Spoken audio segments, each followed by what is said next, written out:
नमस्कार दोस्तों आज हम एक प्रश्न ले रहे हैं जो हिस्ट्री का प्रश्न है। दोस्तों प्रश्न ये है कि क्यूबा मिसाइल संकट शीत युद्ध के नाम से जाना जाने वाला एक उच्च बिंदु था। इसके परिणाम सहित इसके प्रमुख कारणों का उल्लेख कीजिए। दोस्तों प्रश्न पूछ रहा है कि जो क्यूबा मिसाइल क्राइसिस था, जब कोल्ड वार चल रहा था, तो उस समय इसकी क्या भूमिका थी और इसके परिणाम सहित इसके प्रमुख कारणों का उल्लेख कीजिए। दोस्तों आइए देखते हैं कि इस प्रश्न को कैसे सॉल्व करेंगे।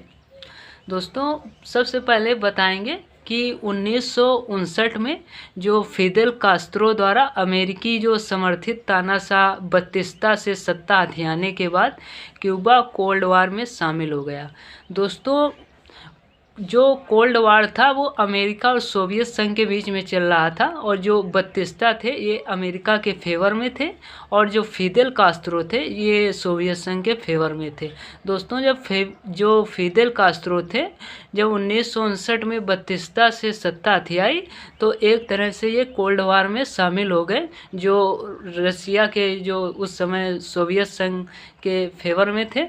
दोस्तों फिर बताएंगे कि यूएसए ने 1961 में क्यूबा के साथ जो राजनयिक जो डिप्लोमेट रिलेशन से तोड़ दिए, जब सत्ता जो थी जब फिदेल कास्त्रो के हाथों में आ गई।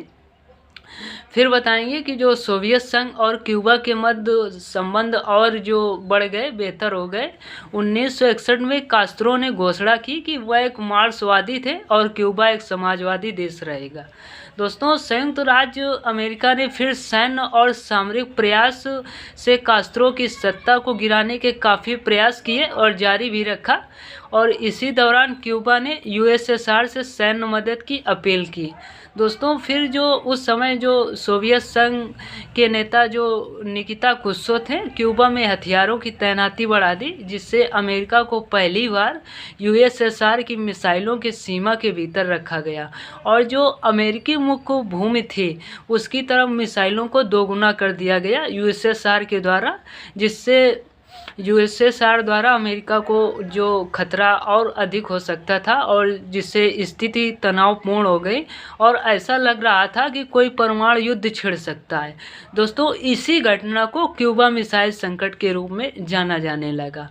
दोस्तों क्यूबा मिसाइल संकट के परिणाम क्या थे फिर बताएंगे कि दुनिया को इस बात का एहसास हो गया कि परमाणु युद्ध कितनी आसानी से शुरू किया जा सकता है।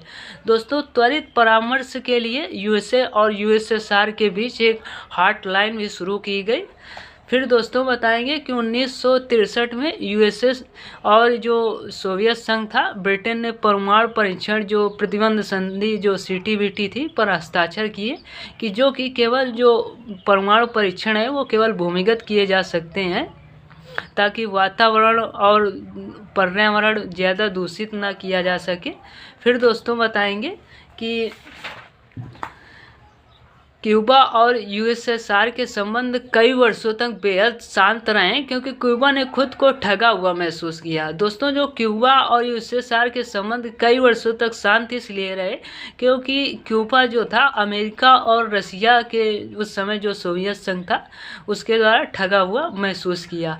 दोस्तों लास्ट में बताएंगे कि अतः जो शीत युद्ध के युग में क्यूबा मिसाइल संकट जो एक महत्वपूर्ण घटना थी जिसने दुनिया को संयुक्त राज्य अमेरिका और सोवियत संघ की जो हथियारों की दौड़ से उत्पन्न खतरे का एहसास कराया और ये दुनिया को सुरक्षित बनाने के लिए आंदोलनों के लिए एक किक स्टार्ट भी साबित हुआ। दोस्तों आज का ये प्रश्न था। अगर ये वीडियो हमारा पसंद आए तो इसे लाइक शेयर और सब्सक्राइब करना ना भूलें। धन्यवाद।